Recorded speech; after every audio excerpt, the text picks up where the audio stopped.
Hey, good morning, church. Happy Friday to you. Our pick-me-up this morning is coming from the Corinthians that I have been reading in lately. And I find this portion of scripture so encouraging, especially for Easter season and just being in the year of COVID and change and just things being different and challenging as they have been. So the Apostle Paul is writing this first little blip. It says, when we suffer for Jesus, it works out for your healing and salvation.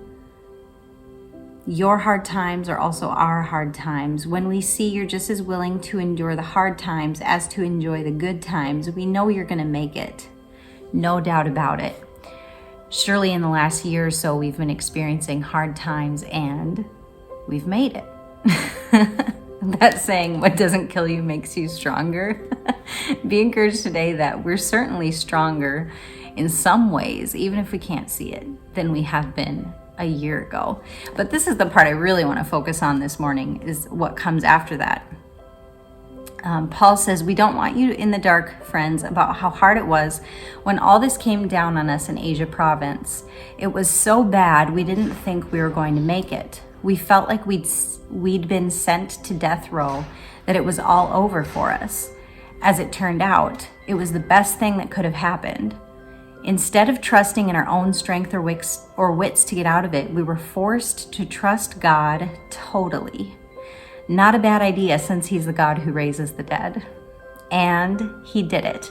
Rescued us from certain doom, and he'll do it again, rescuing us as many times as we need rescuing. Boy, isn't that encouraging. I don't know if you've ever felt like Paul is saying there, it was so bad we didn't think we were going to make it, and we felt that we'd been sent to death row. It was all over for us. You know, when we're pressed in really, really hard times, and I've shared this before, we really have to make a decision with our faith of what we're going to do in that moment. And as Paul says, as it turned out, it was actually the best thing that could have happened. That's something that you cannot say in the middle of it, for sure.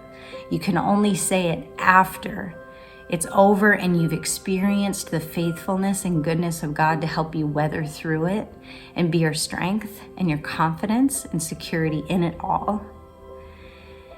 And Paul says the reason he was able to come through to the other side and be able to declare it was actually the best thing that happened, as Paul said, instead of trusting in our own strength and wits to get out of it, we were forced to trust God totally. And I love that, even that specific part of instead of trusting in our strength to get us out of it, we trusted God totally, whether or not God is choosing to remove us from it, whatever it is. Trusting God totally, whether he removes us from the hard times or whether he stays with us and helps us walk through it. And as Paul is able to testify, it is the best thing that happened, for they were able to see God's glory displayed in it all. And it says, not a bad idea for one who raises the dead. And of course, here we are at Easter weekend, where we testify of the resurrection power of Jesus, who raised himself from the dead.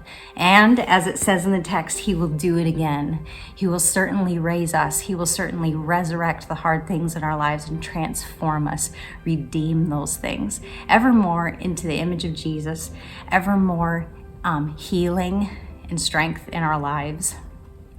Be encouraged this weekend, friends, as we're celebrating Easter together, and have a great, great Friday.